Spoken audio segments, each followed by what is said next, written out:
Good afternoon, everyone. Can you all hear me? Yes, we can hear you, Ma. Good afternoon. Yes, good afternoon, everyone.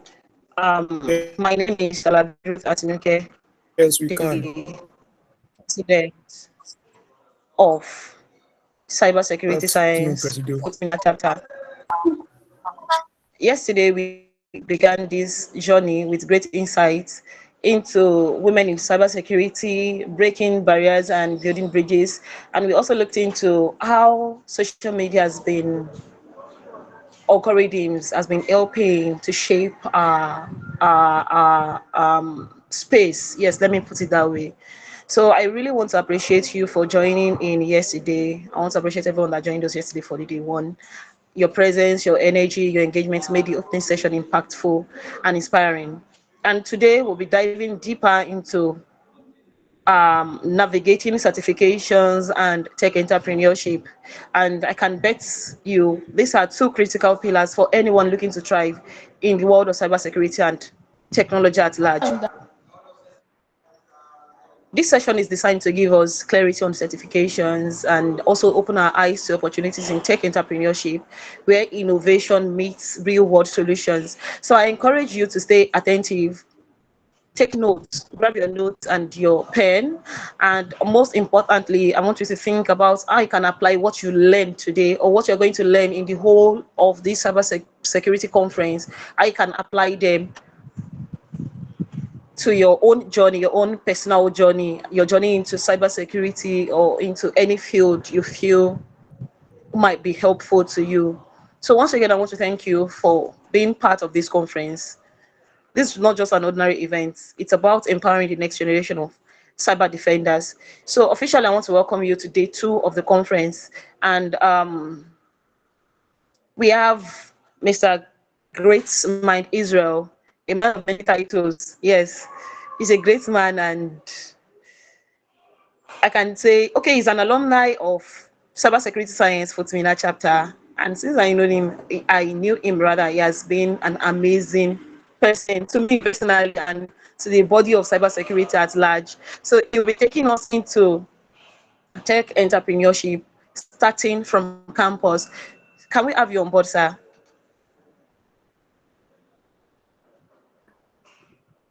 Okay, thank you, everyone. Good afternoon, everyone. Please confirm you can, I'm audible. Can anyone hear me, please? Yes, we can hear you, sir. Oh, okay, great. Thank you so much. It's an honor, it's a privilege hanging out with you people, with colleagues in industry this afternoon.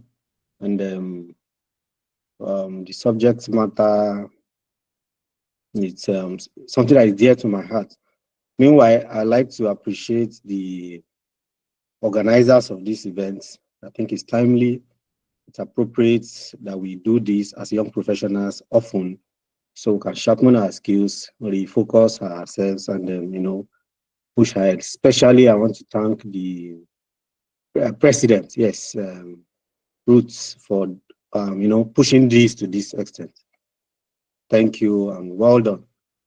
Also, I'd like to thank Mr. Victor for also honoring this kind of events.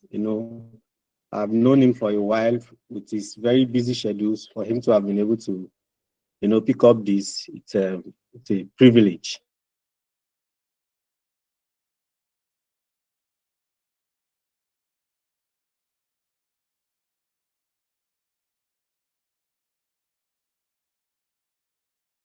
Oh, sorry. Can anyone hear me, please? Hello? Yes, sir. Yes, we We can can hear hear you, you. sir. Oh, okay. Sorry. I didn't know I'd muted the mic. So I was appreciating Mr. Victor for actually finding time to do this. He's also one of the inspiration in the field. He's been doing this for a very long time. I've known him for this.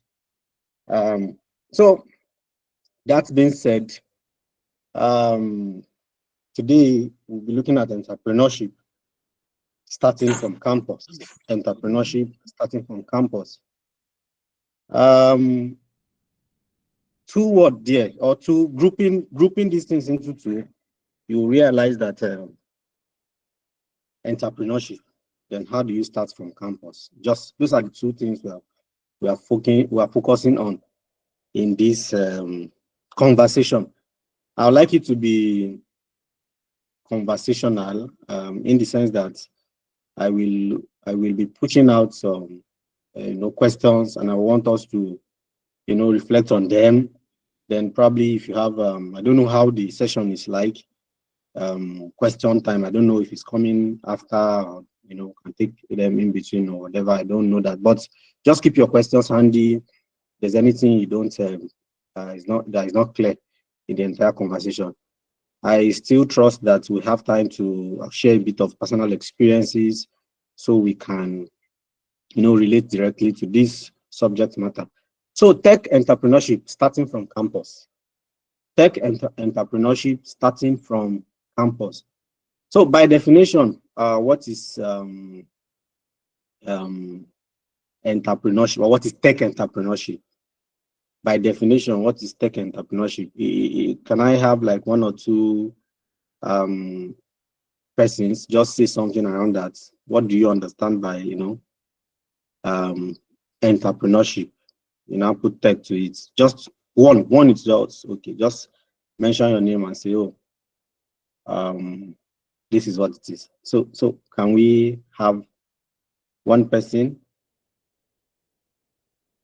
Everybody here seems to know what cybersecurity is, but not entrepreneurship, right? Or nobody wants to talk. Am I still connected, please?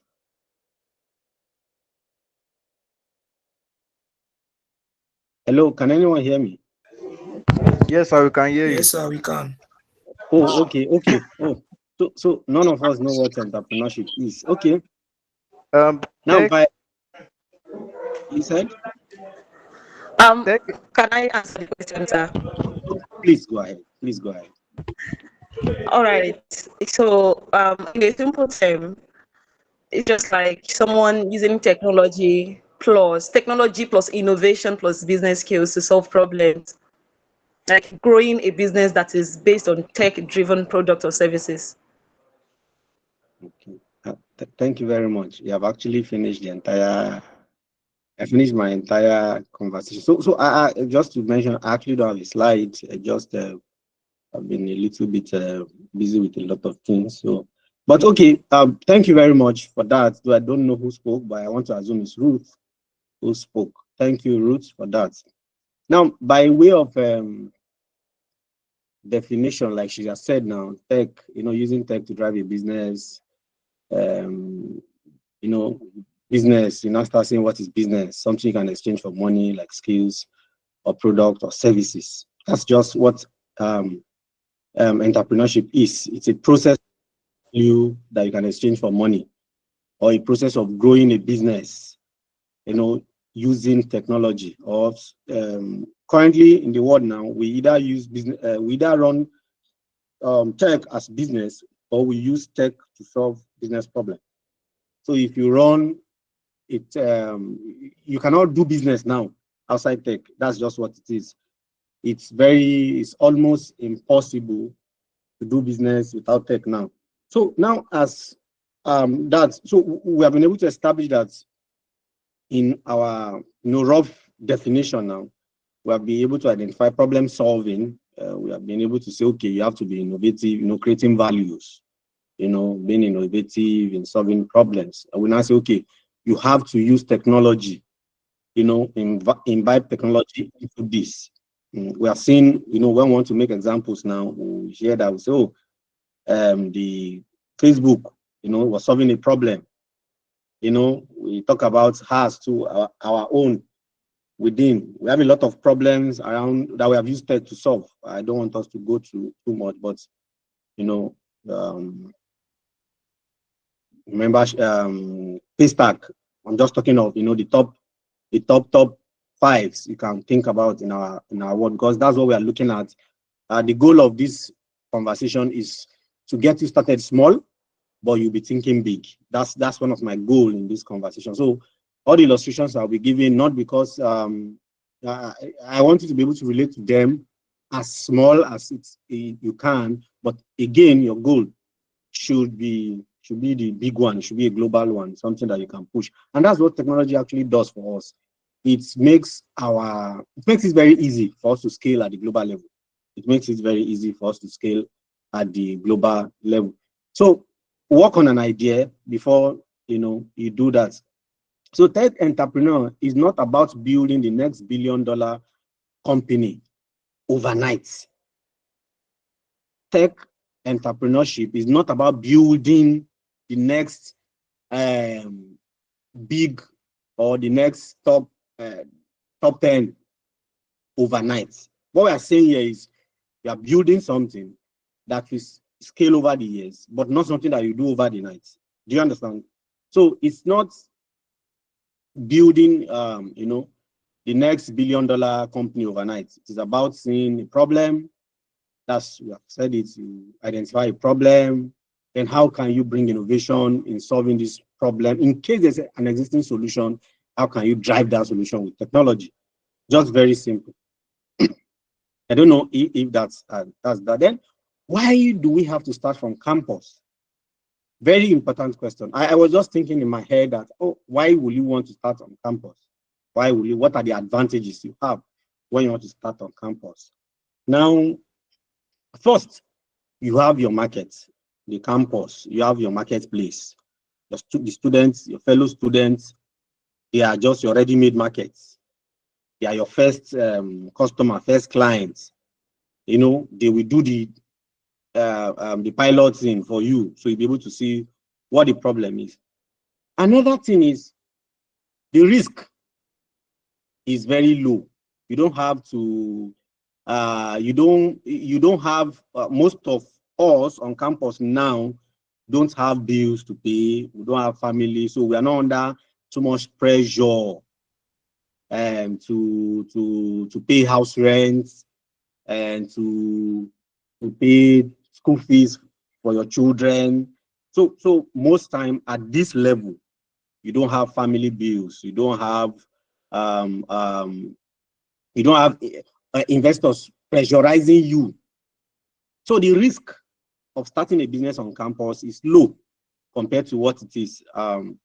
So there's a product we have been working on over the years, like 4 years now. We have been struggling also for getting investors to do that, because it's actually large. We're getting investors, but what we have been getting has not been what can sustain us, for our first phase of rollout. So, but you on campus, because you are starting small, it gives you that, you don't have pressures. You don't really have, because another thing again, another advantage of starting on campus, you can even use free resources. You can use free tools to do your things. You can use, they're not really looking for the perfect, MVP like that, a solution to deploy. It's not there. So you can manage around, you already have a market, you can manage around low risk. The resources, like you're on campus now, one of the things that we did, I remember while on campus, we took advantage of the labs.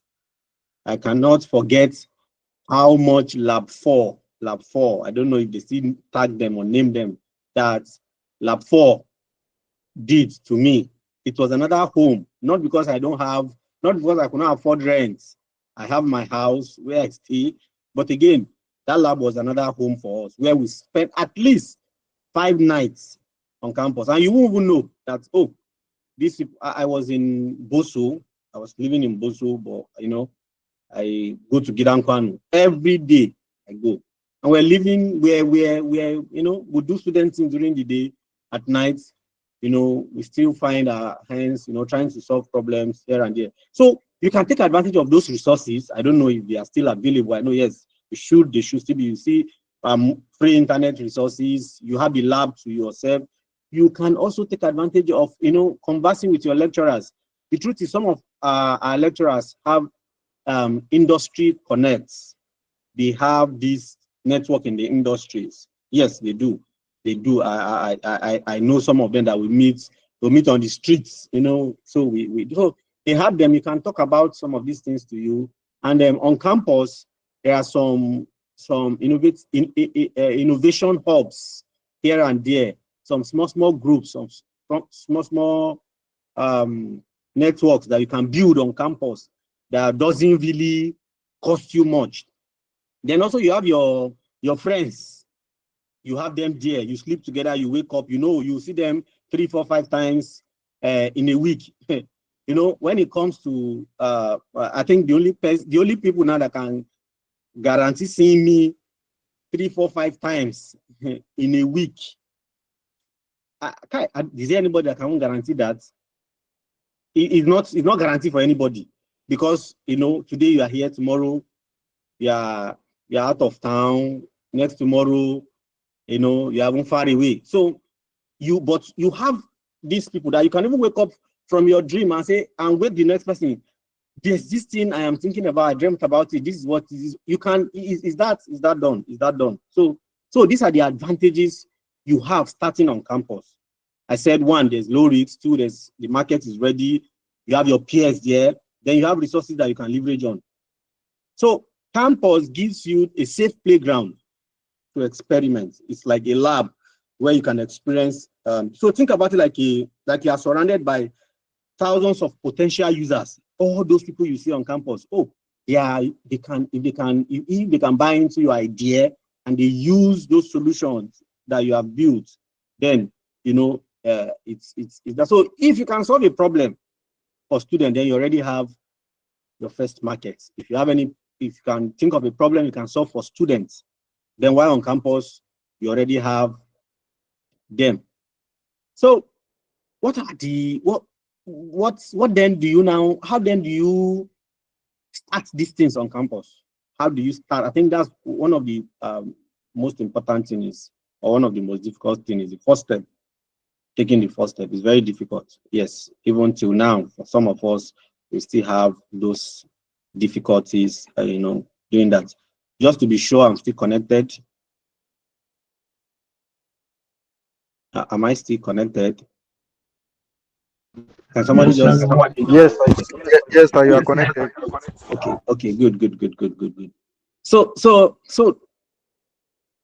starting is always a problem. It's always a problem. Then that's because that's even after you have identified you know, a problem that you want to provide solution to. So it's always a problem. But let's see, as we go, we'll see how we can, you know, how we can solve those problems. Now you need to, the first step is you need to identify an opportunity, identify a problem on campus. Look for, and there's this other slang around FUT, frustration under tension. Look for one of the frustrations on campus, and then you bring you bring solutions to it. So I came into Minna, and I'm already thinking how I'll get to Gidankwanu. It's a problem for me. Like, it's a problem for me as we speak now. I'm already thinking, how will I get to Gidankwanu tomorrow? My family is busy, so I will not be able to share this. So it's a problem. I'm already thinking, oh, tomorrow now, how do I get to Gidankwanu? It's a problem. It's a problem for me. If I remember, there's this epic picture of that, we call it, what's that bus? You now see a very long queue. That's the picture I still have of Gidankwanu. I don't know if you have seen that picture. There's a picture of FUT, this prison break bus. Then you will now see one long queue. That bus, 10 of that bus may not even be able to carry those people. So it's a problem. I don't know if that problem is still there or if it has been resolved partially, or if there's any solution. So it's a problem. I'm already just thinking, oh, tomorrow what do I do? There's no Uber system here. I cannot boat it. I cannot. I cannot boat it. I cannot taxify it. So I'm already thinking in my head what solutions. So these are solutions. These are frustrations you find around on campus. So if you can plug into that, think of something that works. Think of something that students can buy into. Then you do that. I used to remember in Boso cafeteria, there's a time of the day when you go there, you find that there are long queues. I don't know how much they have solved that problems. I know there are eateries here and there now that people can easily walk into. But again, in cafeteria, the price is regulated used to be regulated by the SUG or there, but I don't know if it's still same. So, but again, there's a time of the evening, there's a time of the day that you go to the cafeteria, you find a long queue. So you have to, do that. You have to find. Then even these small shops around on campus, you want to do small, is it printing or something? There are places. Even you personally, you have some personal frustration about about campus. You have some things that frustrate you on campus. It could even be going to church. It could be going for fellowship. It could even be attending. Just think of it, identify a problem on campus. That's where you start.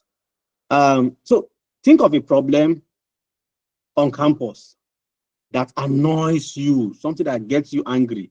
Like then, I tried to solve the problem with on campus. Then I had to buy a bus, a 35-seater bus.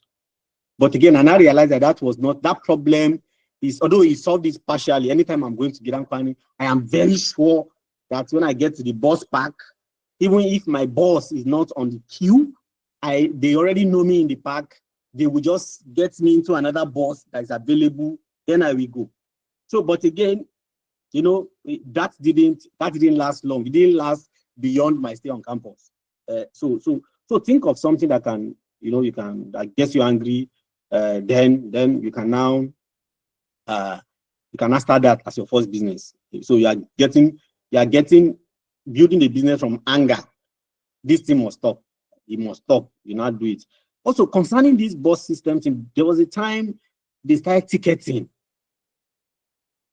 Because some of these solutions you will want to profile, you will find out that you are probably not the first person to have brought such kind of idea. There's a time they started ticketing that you buy tickets 25 naira or 50 naira, I can't remember, but I know it's not more than 50 naira. Then you buy tickets, you can buy a bunch of it. So anytime you just get to bus park, you don't need to go and queue and be trying to buy tickets to enter the bus. But something, I don't know what happened in that period. I think people were duplicating the tickets. There was forgery, a lot of forgery around that. So they now stopped it. They stopped it. So you may think of a problem and try to provide solution and realize that there's a solution that existed before. So all you just need to do, okay, look at the problems that solution created, because every solution, take this down, every solution creates a problem. And every problem has a solution. So every problem has a solution, and every solution creates a problem. So look at what problem that solution created. Then you can now see how you can patch it, then you move. You see how you can patch it, then you move. You patch it, then you move. You have your own product. That's where you now build your niche around and do that. So for the want of time, I will just be a bit fast. So the second thing you need to look out for is when you have seen identify a problem, start working. Start with free things that you can lay your hands on. Start it. Just look, don't worry that it's free tools. Excuse me, don't worry that there will be more watermark if you are using using something like maybe you are doing designs. Don't worry that there will be watermark. Just start something. When you start, as you wake up every day to think about it, you will find better solutions. Or your market will keep growing, then you'll not be able to say, oh, this is how I want to hit it, this is how I want to go about it. But who knows? You can find helpers that say, okay, you are using a free tool to do this. I don't want to mention any tools. Okay, why not? Okay, let me do 1 month subscription for you on this. Before you know it, you're already gaining relevance. You are getting people who can come into it, and you know, you'll be there. Then you need to work as a team. It's very important. You see the strength of you cannot even know the best of you until you work in a team. So form a small team and start working on that your idea. It could be somebody that just talk. He doesn't even have the technical skills, just to come and talk and talk. It could just be somebody that won't joke when you people meet, that cracks jokes when you people meet, but it gives you some kind of energy for you to go, for you to move ahead. So form a team. You can in short, even if you don't know how to code, if you are trying to deploy, we are talking about tech now. Let's say you are trying to deploy a tech solution, or a solution driven by tech, because we are talking about a technopreneur, right? So you should have somebody that, all of you must not be developers, you must not be coders, it must not be designers. You can have amongst you marketers, somebody that has business mind, somebody that that sees opportunities clearly, and you can push around that. So you don't need millions to start. You don't need one big investment. You don't need one big server to say, oh, I want to do certain things around security. Oh, but my computer is not powerful enough. I want to buy a Gen 7, 8, 9, 10, 11 server. You don't need to do that much. So start with whatever you have. You don't need to start like that. So that is another point you need to look out for. Please, when my time is remaining like 5 minutes, just let me know, please. Just with a wave, something, I will know. Please, am I still connected? Oh, okay, great. So another thing is, you already have a market, you have an idea, rather, you have started working on it. You now start doing your testing. I met a young friend recently, and he told me what he's working on. I said, okay, that's good. Meanwhile, I will encourage you, everyone on this call, at every point in your life, always have a project, have something you are working on. I'm not even talking around tech alone. In your life generally, always have a project you are working on. Have something else, so that when you meet somebody, that is what you are discussing. The person may just have 1 or 2 words to contribute into it, and it will give you clarity. It will move. Always have a project. As long as you are young, always have something you are working on. Always have something that you are working on. Oh, this is what I'm working on. So when you have a project that you are working on, even if you enter boss, what you'll be looking at is that your project. If you are in the swimming pool, what is that?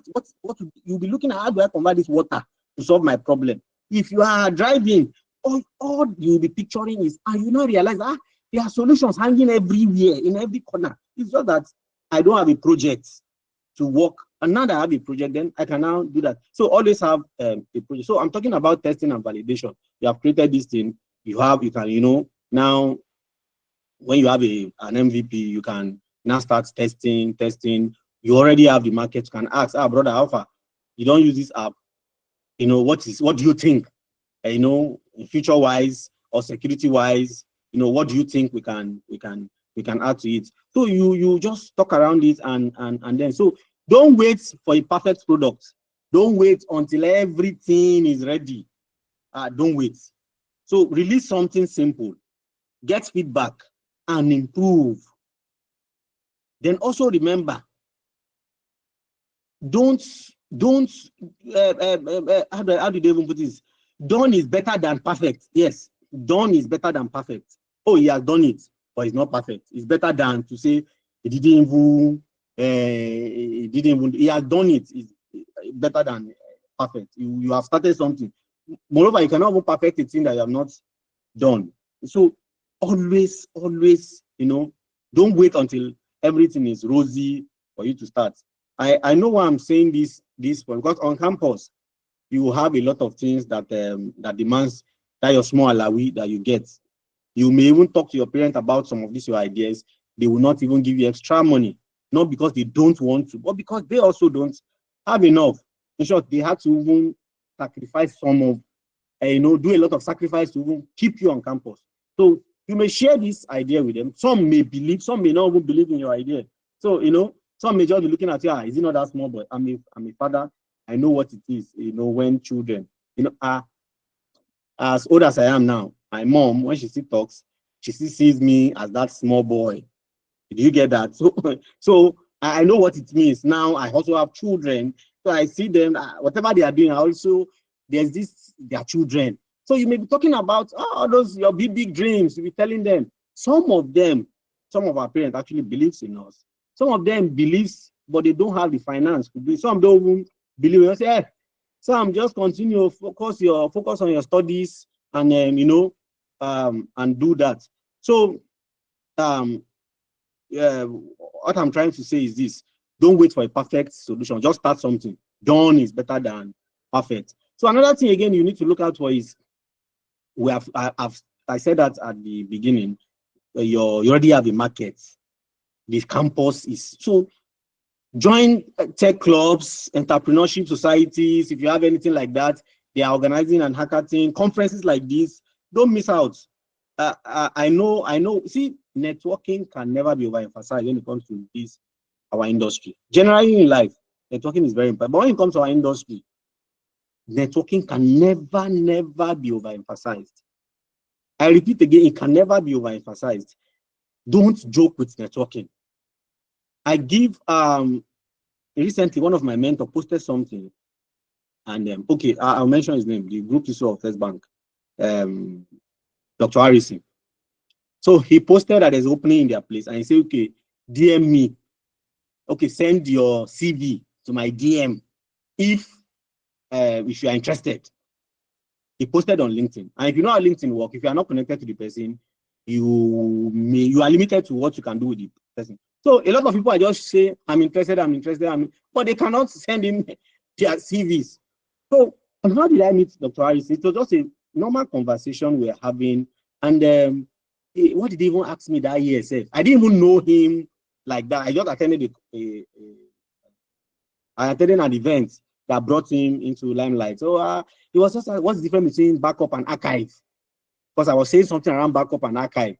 It was just a very casual, but when I was to answer the question, I realized that it was not a small question. Even now, I'm asking you, what is the difference between backup and archive? So my point is this: networking. I've been to places where they just say a solution carelessly, and I go online. Some have open source solutions. You go online, you realize, this thing solves my problem now. Where has this thing? How did I not know that this thing can solve my problem? So network, please. Network is very important. And your network is your net worth. There's always this saying around that. So many times, the person who will invest in you or partner with you is just a classmate away, or a classmate, or a senior, or a lecturer away, or a friend away. It's just like that. I tell you today, if you check your network very well, even as you are now, there is just one person between you and the president. If, as you speak now, you don't have a direct link with the president of this nation, there's just one person. It's just that you have not discovered that link. There's one link that links you to the president. You have not just discovered it. So network, it does that. Then don't think of a solution that will just end on campus. So when you leave campus, what do you do? Just like my story, I told you the problem I saw was, anytime I want to go to Gidan Kwanu, then I will have to go like 3-4 hours earlier. And when my class is finished around 4 o'clock, I think that's the official time then. Is it 4 or 5? At times we'll be getting home 9 o'clock. So and I say, okay, the solution I can say, okay, let's buy a bus. I didn't want to buy a car that I will now be fueling, and so let me start doing business and be getting money. And that was the idea. But after campus, it could not last. So think of a solution that will outrun you even on after you leave campus. Don't think of a short-term thing. Let it be a long-term thing, but start. Let it be a long-term thing, then start. I think there's another thing that comes to mind. There's this guy then that used to post news. I don't know if they still do it on student groups every day. They just tell you things that you can gather from campus. He has small agents. in engineering, he has somebody there that will just tell him small things, just even as small as this lecture did not hold, or this lecture we small things, you know, and you know that could scale. I don't know how that went. That could also scale and grow big. It can even be, I think then he used to get some information from other schools and say, oh, they are doing the SG election or something like that. You could just start something small. Just make sure you are doing something. Somebody can just come and you just see that that thing you are doing is a portion of a bigger picture for another person's project. You just say, oh, this you already have a structure. You have some is not even a working thing, it's just a structure. They just want to say, oh, this thing, and they can just plug into it, and you do that. And all these things we are saying can also be bringing you money. So some businesses may only work within campus, but others can grow beyond. Think of your idea as a seed.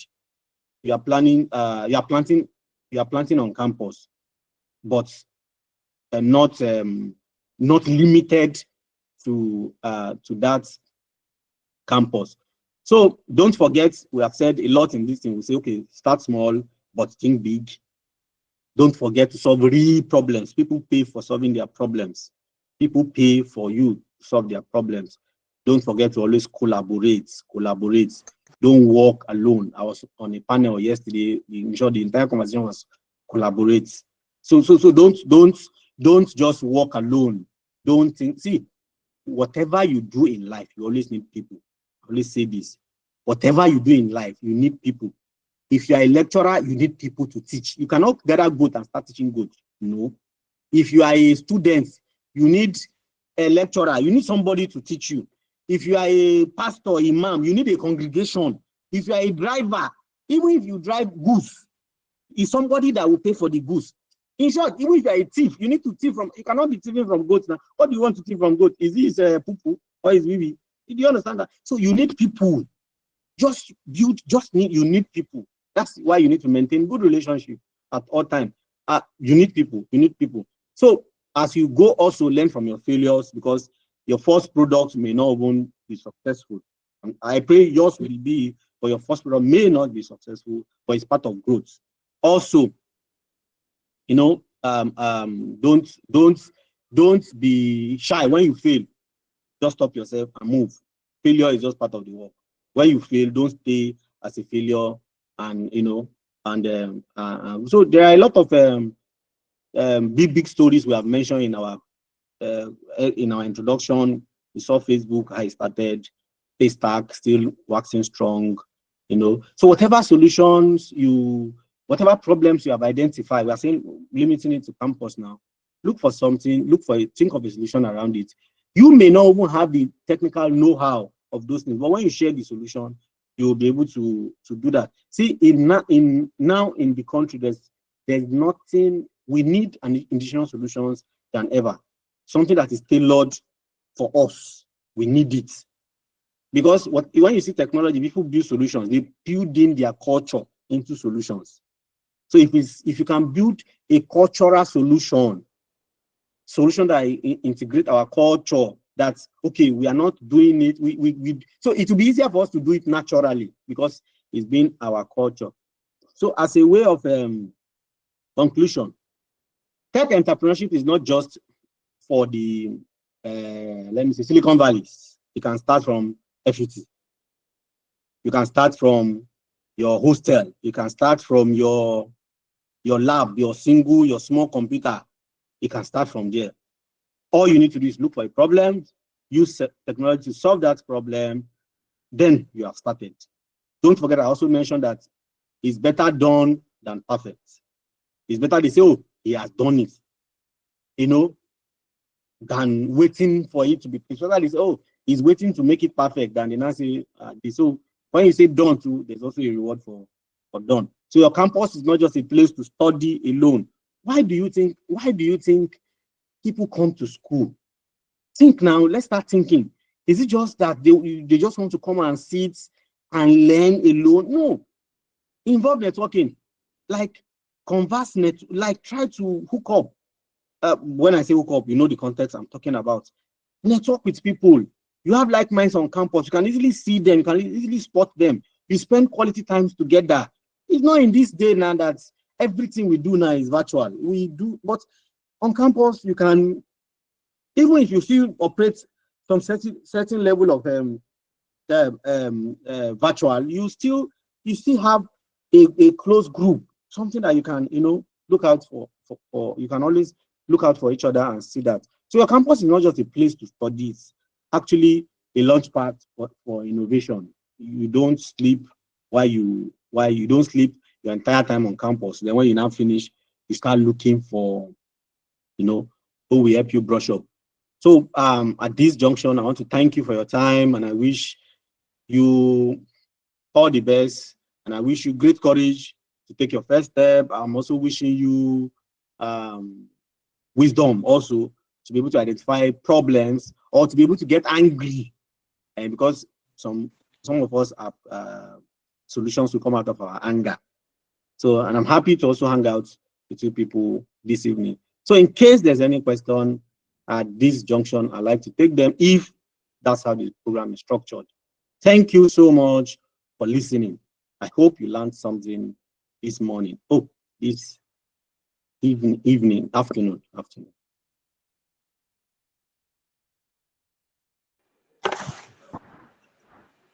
Yes, sir. Thank you so much for the insightful section. Thank you. Really appreciate that.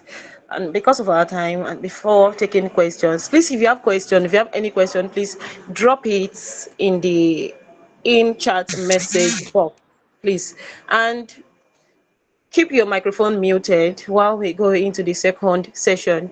We have Mr. Victor Idono in our midst. Is an alumni of CSS Cybersecurity Science Department FUTMINNA chapter, and is the Director General of CYSEC NG, the founder of Act 365 Global, and also the founder of CYSEC Academy. So we are opportune to have a man of caliber, a man of great status in our midst. Please welcome Mr. Victor for his session.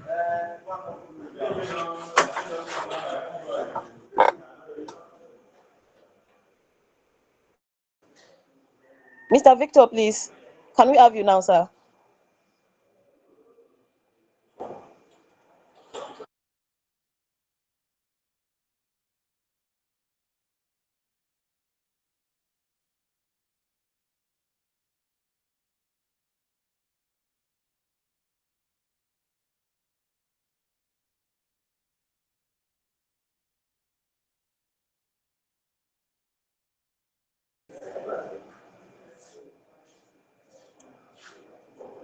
Mr. Victor, sir, we are waiting for you. Can you hear me? Yes, we can Hello? hear you, sir. All right. Thank you very much. Good evening, everyone, and happy to join this session. Personally, I think I've learned a lot from the last speaker, Mr. Greatmind. It's actually been a lot, right? I'm pleased all of the things that he has shared.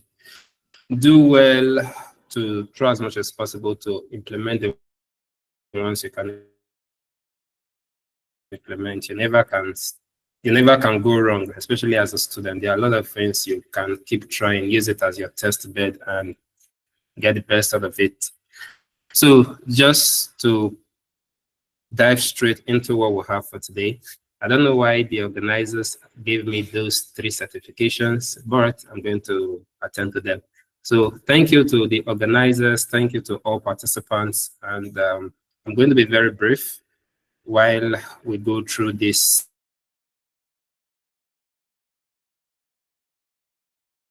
segment together.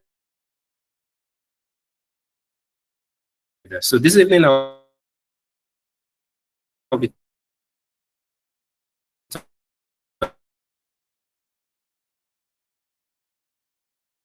talking about certifications, all right? Looking at the topic in specifically on the CompTIA, the CISSP, okay? So please, if you have any question, do well to ask your questions. So before I proceed, please, how many minutes more do I have? Is it a 15 minutes presentation, 10 minutes, 20 minutes? So I can work with your time.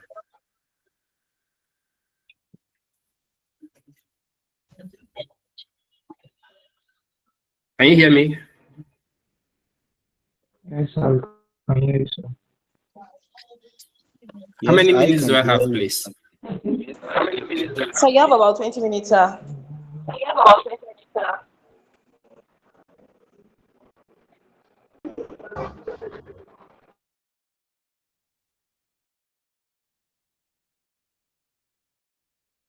Okay, thank you. I'll work with that. 20 minutes, that's about 3 or 4. All right. So, navigating certifications. I hope we can see my screen, please.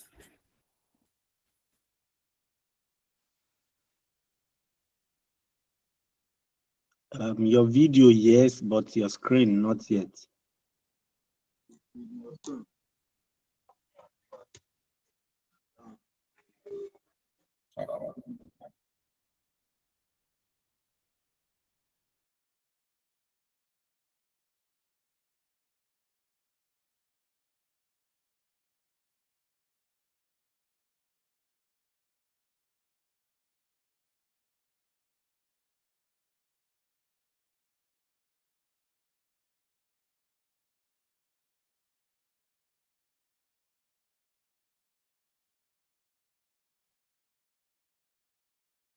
Okay, let me stop. Yes, we can see your screen now.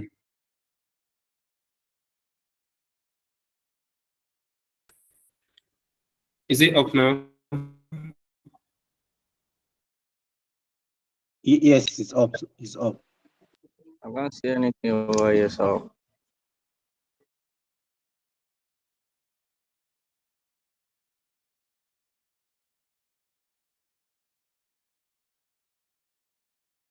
Okay, and the CISSP. I'm Victor Idono, as earlier introduced, an alumni. So, yeah, I finished from the department, one of the pioneer students from the department. Okay, so since then till date, I've been in the industry. I've not stepped out of cybersecurity any day since I got in from 100 level till date. Okay, so yeah, quite a few years of experience with over 10 years, because Upgraded Era, just to mention, was founded while I was still a student in FUT Minna. In fact, as a student, we had our first office in Boso. Just like Mr. Greatmind mentioned, collaborate, work with people, network, form groups. We actually formed a group, I and some of my classmates, department guys. We started something. I gave them the idea. Oh, fantastic. Let's get started. Oh, fantastic. We were able to get our first office rented in Boso while we were still students. Okay. So it's very much important for every one of us as students to do the needful. So moving forward, why are certifications? Why do they really matter? So first of all, they are important because it enables or it aids validation. It proves your skill and your knowledge globally recognized benchmarks. Okay, so a lot of times you might have a skill, but sometimes you need that certification to prove that yes, you have acquired that skill. But one thing I always tell people, do not depend on certifications as the ultimate. In other words, don't feel without certifications, you're nobody, or with certifications, you are everything. Yeah, that is a total no. Go for the skill.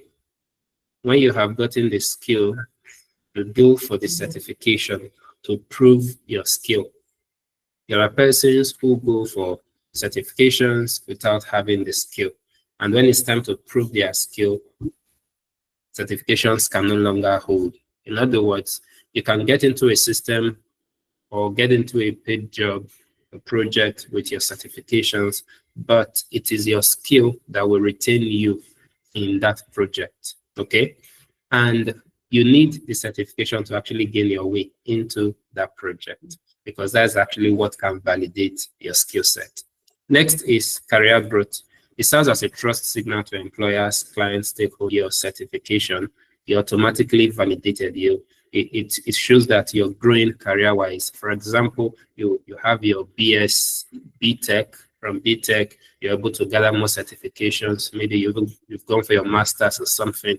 It shows your career progression. You're able to acquire a certification in your, let's say, during your service year, a certification post NYC, certification at different level. It actually proves your career growth.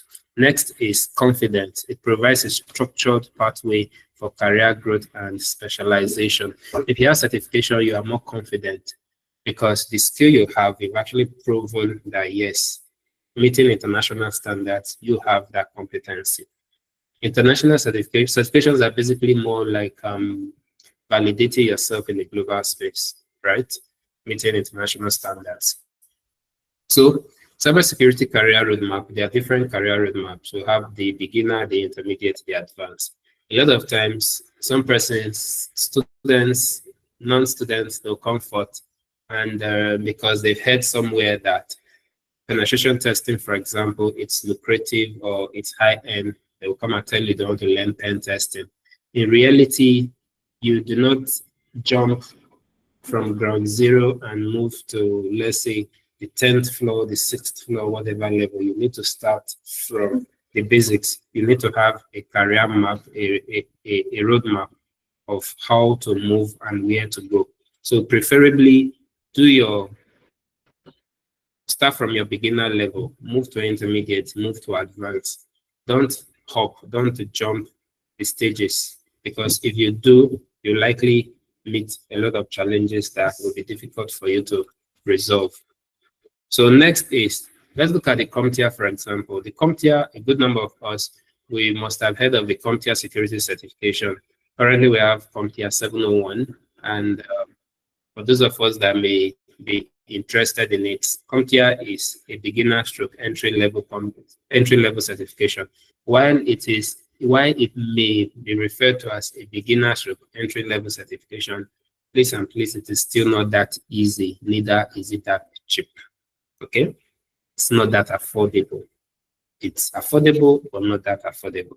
So CompTIA Security Plus is an entry level to intermediate certification. It's ideal for those starting or transitioning into cybersecurity. A good number of times I would also recommend, before you even go in for CompTIA Security Plus, go and do a bit of networking, go and do the foundation, cybersecurity basics, foundation or fundamentals. It helps in preparing you when you're now taking the CompTIA security certification.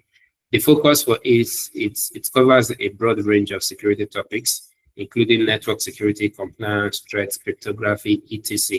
It covers a good number of the topics that your certified ethical hacker is covering, that is your CH.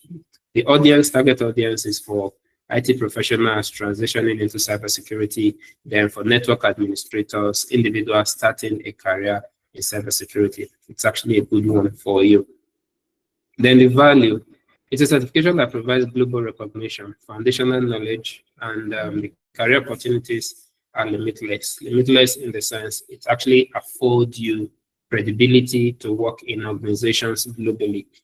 Globally, a lot of times I also tell people, try as much as possible to build your skills locally while becoming globally relevant. So as much as possible, with a CompTIA Security Plus certification, you can actually earn gigs or projects or jobs outside Nigeria or wherever you find yourself. Why? It's a globally recognized certification. That's one of the beautiful things about certifications. Wherever you find yourself, you're globally relevant. Okay? So let's look at the CH. CH is an intermediate to advanced level certification. Is suitable for experienced professionals. A lot of times, professionality comes from experience, not theoretical. A good number of us, we are pretty good with la cram, la pour. Yeah, you want to write an exam, all you want to do is cram the whole material, and the next day you're going to dump it for the lecturer. Please, for cybersecurity students out there, when you're doing la cram la pour in school, as you're coming out, it's going to be a different ball game. If you cram and you pour without actually allowing the school system, your curriculum per level to go through you, and you going through it, when you come out, it becomes a more difficult task for you to begin to grab, because like the last speaker mentioned, your time is in school currently is unlimited. You have all of the time to yourself. You have little things to worry about, little or nothing to worry about. So that time you have now, please pay attention to the details of whatever you are learning. If you're doing your, let's say, cryptography, steganography, whatever it is you're learning, please pay attention to it now that you are a student. If you have access to labs, please embrace them, because as you're coming out of the system, the challenges you'll be meeting will be different from the ones you're currently facing. The terrain will change. You'll be faced with a lot of financial requirements, to the point it becomes even a challenge creating out time to even study and develop yourself. So you've got a lot of time right now while you're still an undergraduate. Please maximize it. The CH focuses on ethical hacking techniques and vulnerability assessment and penetration testing to identify and exploit security vulnerabilities. So that's one of the core focus for CH. As the name implies, certified ethical hacker, breaking into systems is more of a red team certification where you are breaking into systems. Target audience is designed for security professionals, the pen testers, the network administrators who want to demonstrate their skills in identifying and mitigating security threats. Okay. The value, CH is actually valuable. It provides advanced knowledge and skill in ethical hacking, making it a valuable credential. So as much as possible, if you can acquire it, please do. It will help you. It's going to pave a lot of grounds for you. All right. So let's look at the CISSP. Computer Security Plus, it's like a beginner to intermediate. CH is some sort of an intermediate course. Then the CISSP is now an advanced level certification suitable for experienced professionals with deep understanding of security concepts. If you're going for CISSP, you should be at the level of management team members, especially, right? And it can be below, actually, but this is more of a certification for those who understand policies, who understand systems, and the blue team, more of a management team, okay? Its focus, it covers a broad range of security domains, including security management, asset security, security engineering, software development.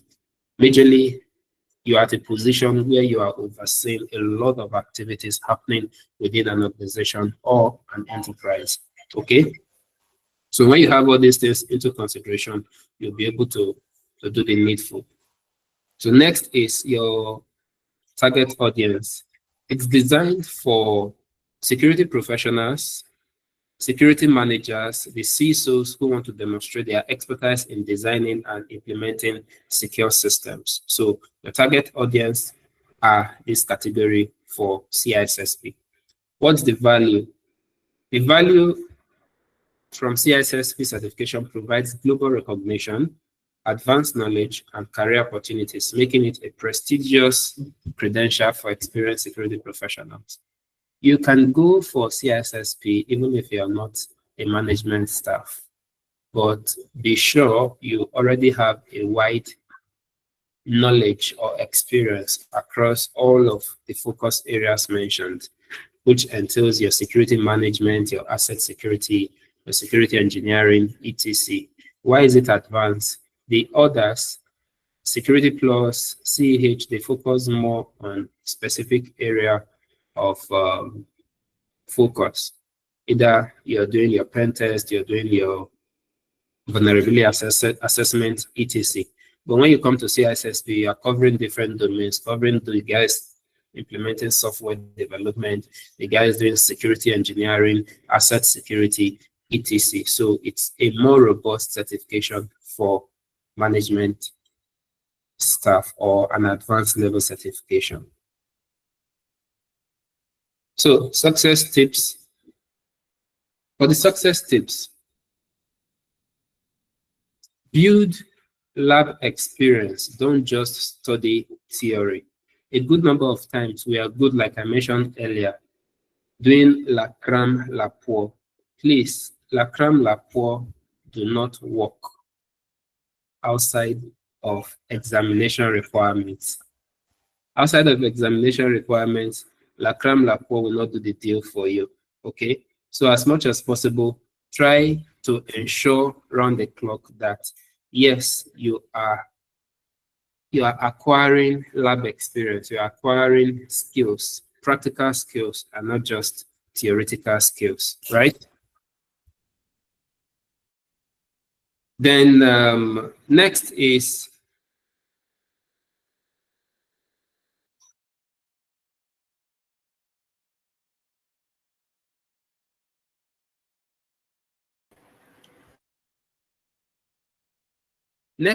the leverage. Leverage free and paid resources, labs, CTFs, mentors, conferences, etc.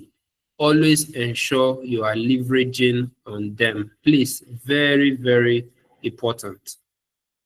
Very, very important. Ensure you're leveraging on free and paid resources.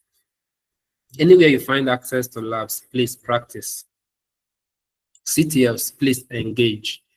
Mentors, please learn from them, follow them, take their advice, because they've gone ahead of you. They've encountered different challenges more than you do. They have more experience. So as much as possible, leverage on their skill set so you don't get to make the mistakes they've made while they are climbing the ladder, because definitely you're still going to be climbing that ladder. So if you see labs, CTFs, conferences, mentorship, workshops, etc., hangouts, please attend. Gather as much resources as you can gather. Join study groups and communities. There are so many cybersecurity communities around. So as much as possible, try and join as much as you can. And not just joining, please do engage in them. And engaging in them, make your contributions. If possible, write articles. If possible, create your own materials. These are some sort of reference points for you as you climb the ladder, because you'll be needing all of these skills, all of these little things. If you see communities and they require volunteers, ensure you volunteer if you have the time, all right?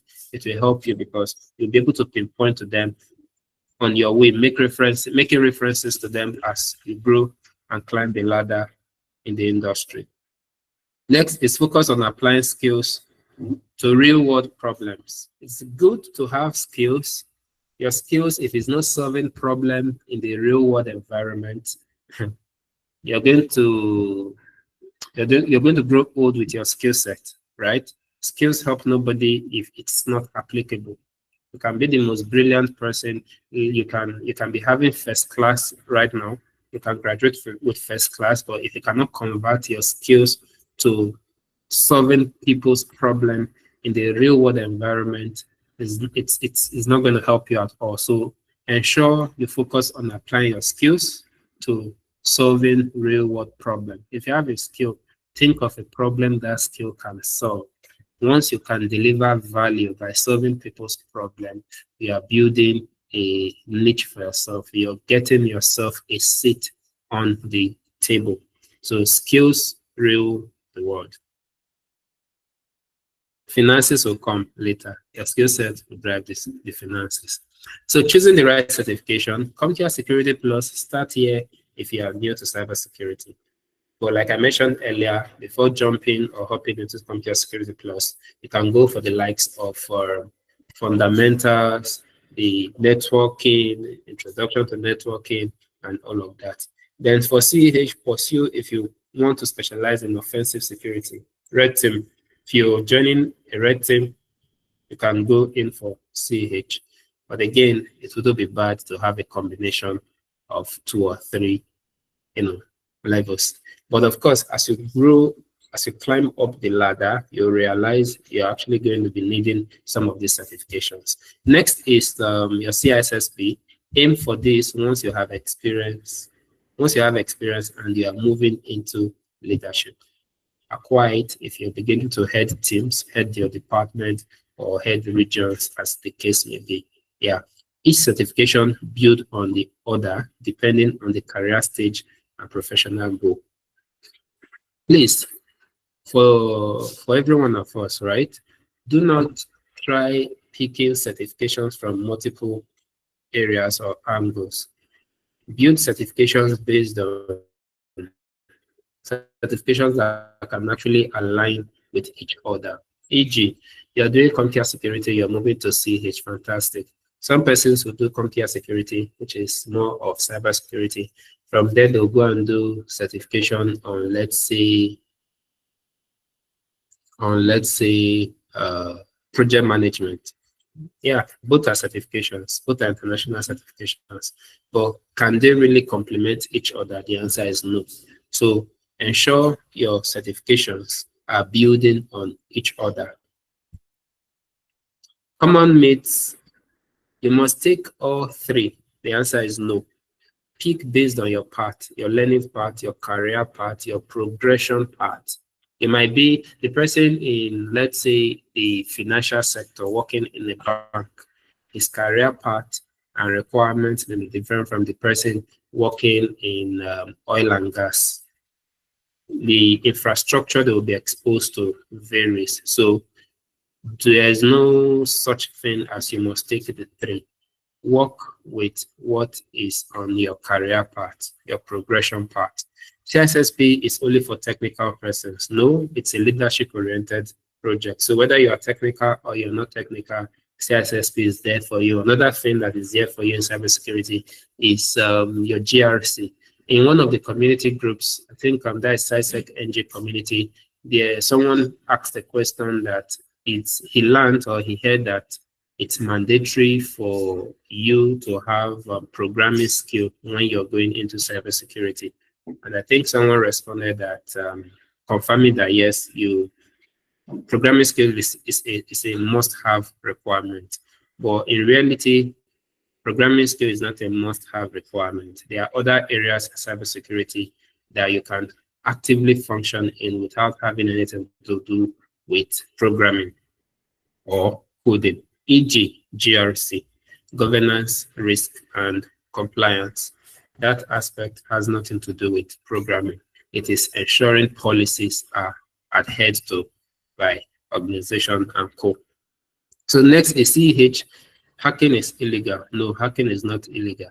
In fact, hacking is illegal when you don't do it ethically. The moment you follow the ethical standards, then it is legal. So hacking is not illegal. It is how you carry it out that makes it legal or illegal. For example, I comfortably tell people I hack for a living. Yes, I do that. So why? Because I'm doing it legally. Why? I have qualifications, certifications to prove that yes, what I'm doing is legal. And of course, I'll not break the codes of conduct because I understand them. So do it legally and it becomes legal.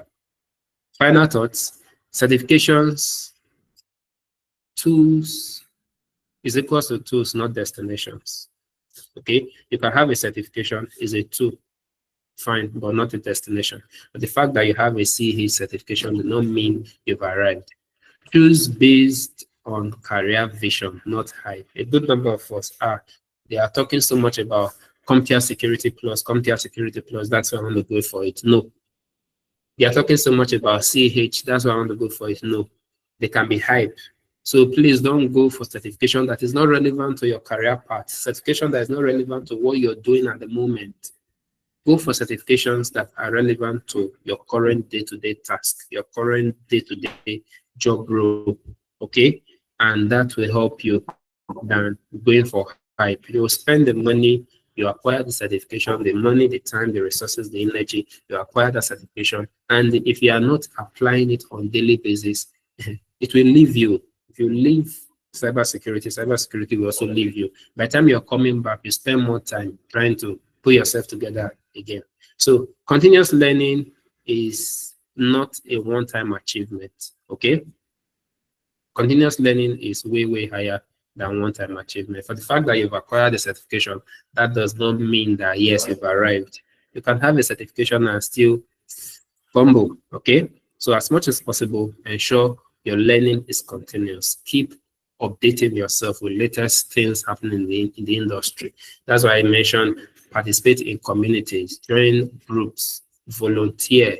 If you have access to CTFs, engage. If you have access to conferences, webinars, seminars, etc., join, okay? You're going to be learning one or two things from them, and it keeps you up to date in the industry. So questions and answers, please. And if you have any question, I'm available for your questions.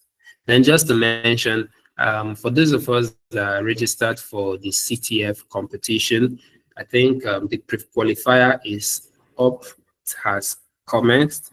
You can go through the pre-qualification requirements, and by tomorrow, the finals will commence at exactly, by current configuration, at exactly 2 p.m., 12 noon. 12 noon is going to last for just 2 hours, but also we are also meant to understand that I think it's going to be team-based, so your pre-qualification will get you to know whether you're going to join a team or not. Thank you all, and thank you for listening. Also to the organizers, thank you.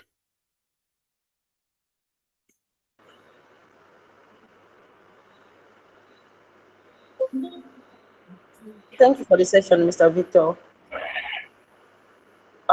If you have any question, please ask your question in the in-call message. We have Mr. Victor and Mr. Greatmind on the ground to answer your question. Please type your question. The session is being recorded, and we would not want any interception from us.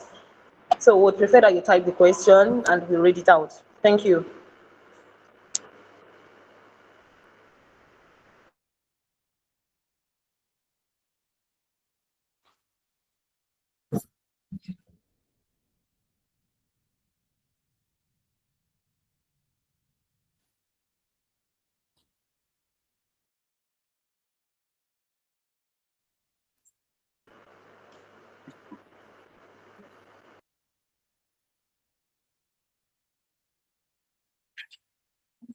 Chineye, I think Chineye is saying she has a question. Please kindly ask a question. You can drop it on the chat box.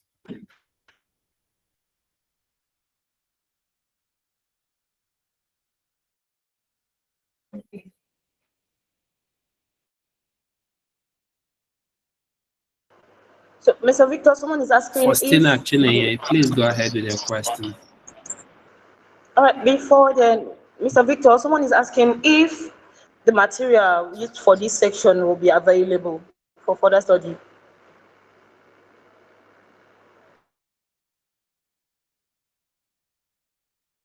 Yes, it can be shared. All right, thank you, sir. The material will be available for everyone to have access to it. Welcome, ma'am.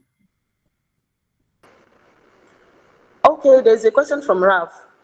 He's asking that where can we get access to one-on-one mentors for direct and detailed career path guidance?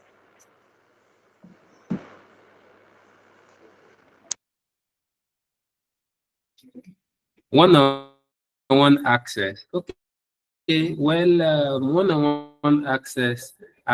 Personally, let me speak for myself, right? It's a great mind to speak for his availability. I've got a lot of mentors from FUT Minna, especially, and other universities, both in Nigeria and outside Nigeria. So as much as possible, I try to create time for my mentees And I've picked up a good number of mentors from the universities, and I have groomed a good number of them to a wonderful state and a wonderful, their delivery results. If I mention some of my mentors, you'll actually get to understand, right? So I'm available personally, and for mentorship, same way I have mentors that I look up to. I also try as much as possible to create that room for the community as a way of giving back to the community time and resources. So if I have the time, I engage. Preferably, you send me messages. I try as much as possible. I respond to all my messages. But as a mentee, you should also learn to make the best use of your time with your mentors so you don't get to bug them. All right? Do your research, test your options A, B, C, D. If there are issues, you now go back to your mentor and be like, please, I have attempted option A, option B, option C, down to option D, and I'm still not getting the result I want. How can I do it to get a better result? Your mentor will be happy to assist in that state than just going to him with a blank check when you have not done any research and you're expecting him to leave his schedules to come and start attending to tasks that you on a normal day you should have at least made attempts for. Yeah, so thank you. I hope that answers the question.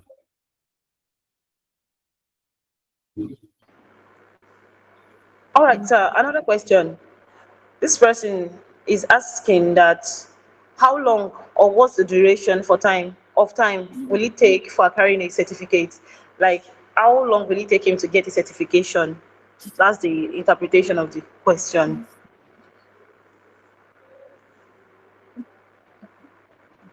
Every certification is dependent on your goal as an individual. Individual in the sense, take for example, personally, we're in partnership with EC Council, we're in partnership with CompTIA, we're in partnership with PCB, and a good number of global certification bodies out there. Different persons come to us with different intents for certifications. Someone has come to us for CA certification, and day 1 to day 4, he said he does not want to take training. He sat down and he was cramming dumps. Day 5, he wrote his exam and he cleared it. He got his certificate and he left. According to him, he only needed that certificate to be able to gain promotion during the next promotion, just the document he needs. So for him, he completed it in 5 days. 4 days for cramming, 1 day for writing the exam. He has his certification. On the other hand, know what you want. You can decide to learn the nitty-gritty of everything about the certification, the practicals and all that. That can take you 2 weeks, 1 month, 3 months, 4 months, based on speed when it comes to learning and writing exams. Okay, so different persons with different time frame. On the average, within a month to 2 months, you're pretty good. Thank you.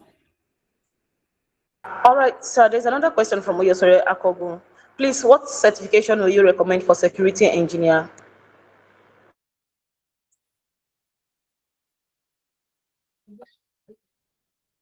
Security engineer. You cannot engineer anything if you don't know your basics. So go and do your network security so you can do your network engineering properly. Go and do your CompTIA security. Go and do your CEH so you know where something is going wrong on an enterprise infrastructure or whatnot. So whatever thing you're engineering, you cannot engineer what you have no in-depth knowledge of.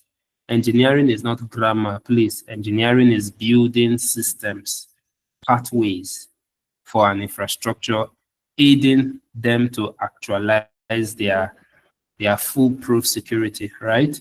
So you have to know the basics of your networking, the basics of your wired, your wireless, your operating system security, your application security, your cloud security.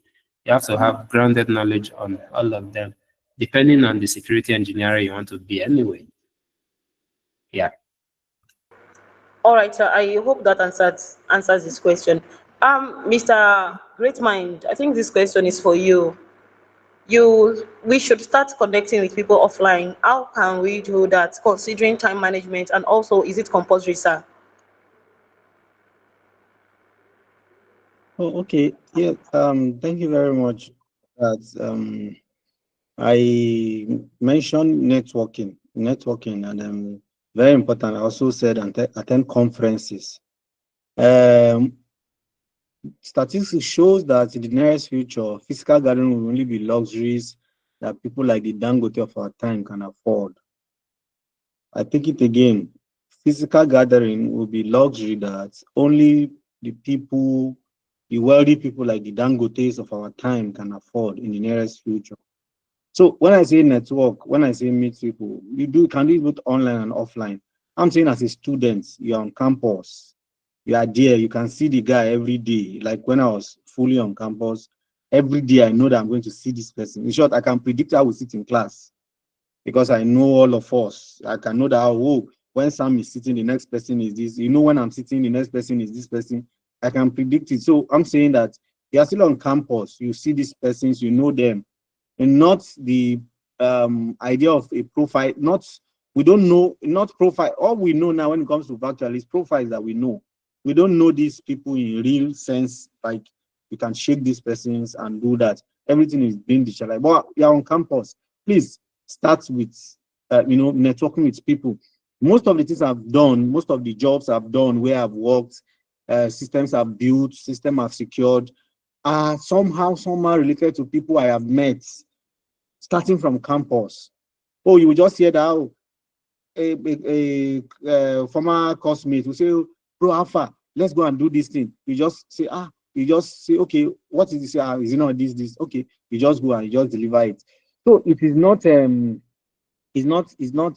I'm not saying limited to physical gathering, but in as much as you can, as much as possible, do physical meeting.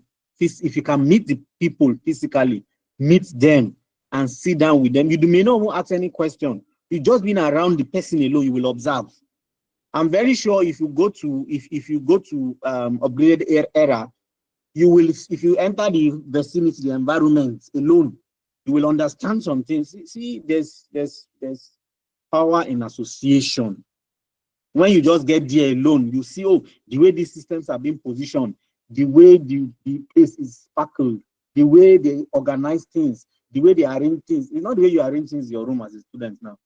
You understand that? You already have an idea. There's a picture of what comes to mind. So physical gathering is physical networking, or physical networking is very important. Very, very important. As much as you can, you do that. So that's what I meant. So you just have to look out for your time and start on campus, and you've been doing that. Then concerning mentorship, there was a question around mentorship before. Now you may not have physical access to mentors. But in short, you may not even have access to those mentors. One of the problems, there are some problems that are good. One of the problems that I encounter that's in growing up, while growing in the industry, was we never had mentors. So it now led us to learning everything. And if they say it's networking, you find us there. If they say it's operating system, you find us there. If they say we were studying cybersecurity in school, before we got to school, we were doing cybersecurity. And that was why, if it was not cybersecurity, we were not going to take any admission. So we came in, we were already doing it. So we didn't have mentors. Just package whatever the information is and put it then in those, you see PDF, package them into it. Then we used to have Acrobat Reader 5.0, 6.0, then it used to be Acrobat Reader, you see. Just package it in that, I will consume it. So we didn't have mentors to say that, okay, this is the way to go like this. So we didn't grow tall, but we had good foundation, good grounded. In short, by the grace of what do you want to say in technology? As long as they are using a computer to do the thing, I can contribute to it. So those were the things, those were the good problems that we have. But for you, you may not have access to those mentors. Shadow them. You may not have access to them. Look at what they do. Like you look at a particular field you want to grow in that manner. Oh, look at somebody in that field. What certification has the person? Go that route. What did the person looking at? Go that route. you know, you just have to start thinking. Don't wait. The food will not come. They will not cook and bring the food and also be feeding you. Think, blow up your mind, and then you can do that. I think I've been able to answer that question. Thank you.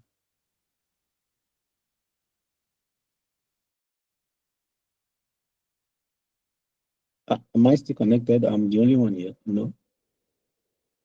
You have to connect it, sir. Oh, okay.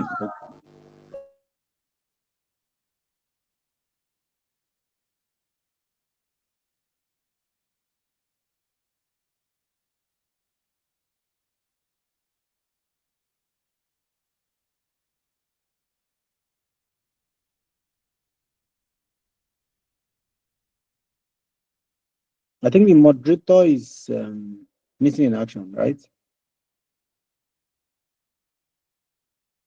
Okay, so if I'm still connected, let me attempt. I think I'm seeing some question in the message, in-call message segment. Somebody is asking how long, okay, do you take to get this? Okay, please, what certification would you recommend for a mid-level blue team? Okay, I think Mr. Victor will do it. But you see, what certification do you have first? That's where you start. I think he had answered that before now. Yes. What do you have? What certification do you, if you don't have, go for foundational certifications. He has mentioned them. Go for foundational certifications. He mentioned them early. So if you don't have any, go for them. If you have any, so what do you have then? What are you? You are calling yourself mid-level now, but have you been able to establish your if you say mid now, maybe low level now? Have been able to establish with certifications that, oh, you have crossed from low level to mid level? So that will now state the next level of certification that you will need.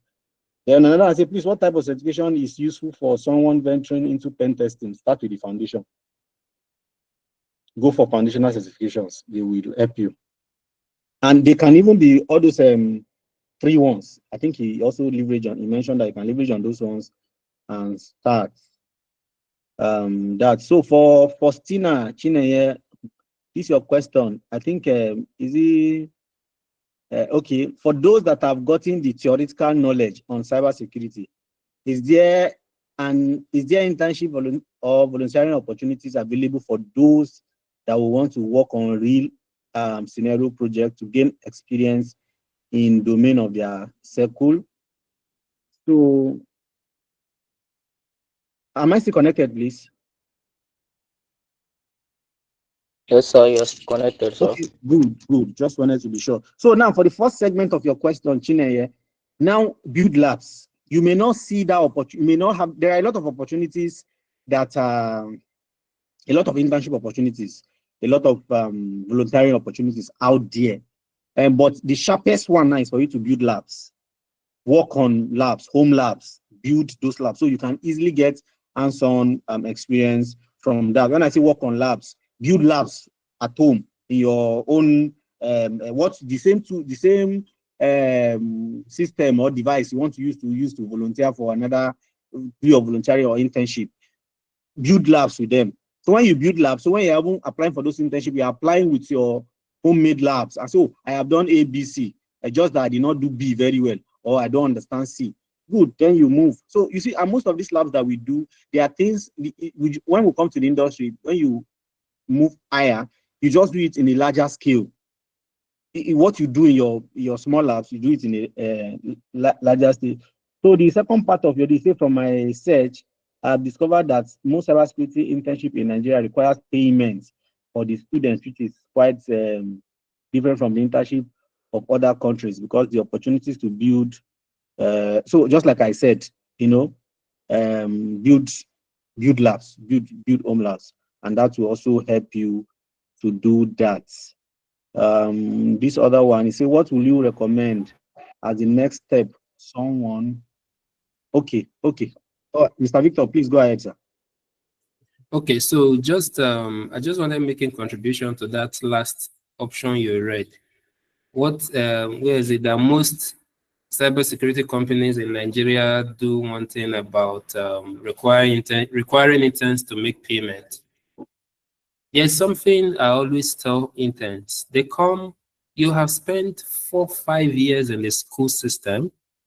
A good number of students will go to private universities, public universities, and in the period of that 5 years, 4 years, every year they are paying up to, some universities pay up to 3, 4, 5 million per year.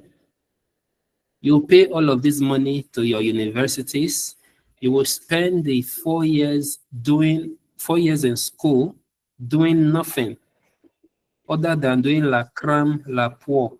You cram to pass exams. Then when you come out of the system, you need skill set. You're requesting for internship placement in an organization and you have nothing to offer. And you're a cybersecurity science student. Where should the organization start from? They should train you for the school fees you paid to your school and you acquired nothing. So a lot of times, please, as much as it's important for you to look for organizations that will pay you for your skill, acquire those skills. There's no organization that will see that you are valuable and they will not hire you and even pay you to have you as an intern with them. But a good number of times when you go to organizations, you have no skill to offer. You want the organizations to start training you on the things you have been taught in school that you refuse to learn because you are either attending parties, doing la cram, la pour, or feeling fly as now a university student. You now want an organization to spend their time, their resources to train you on what you are supposed to have learned. Then there's a problem. So please acquire your skill. That's why I mentioned acquiring skill cannot be overemphasized. As much as possible, acquire skills. For example, at Upgraded Era, we get interns, we take them in. If they are skilled, we pay them for their internship period. But if you're coming and we realize you are coming to learn and you have nothing to really offer, then you have to subscribe for a payment plan and get trained. I don't know if we understand. So acquire your skills. Organizations will be happy to have you on board as part of their team if you're coming in as a skilled intern, not just you going to be a liability to the organization and you want them to pay you on top. How? Thank you. Yes, I think you should take the next question as well. It's regarding certifications.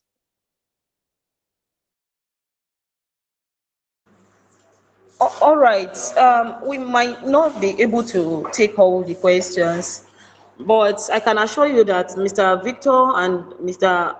Great Mind will be available tomorrow, so you can come with your questions. And if you have not registered, please, that's your pass to be able to access tomorrow's physical program.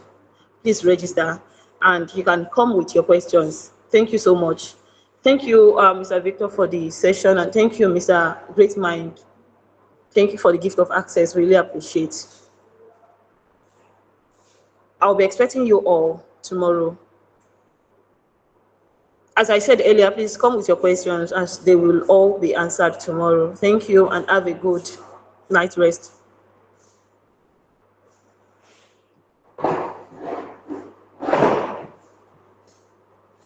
Please, what is the plan for the CTF?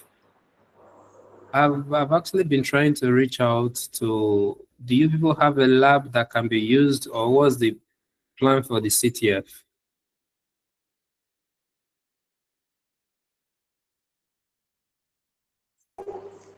We don't have plans for a lab because the venue we are using is just like a conference room. That's the setting. Okay, so how are users expected to participate? Since everybody will be at the venue, Just drop so we expect. the details on the group so we don't keep everybody waiting. All right, sir. All right, sir. Thank you, sir.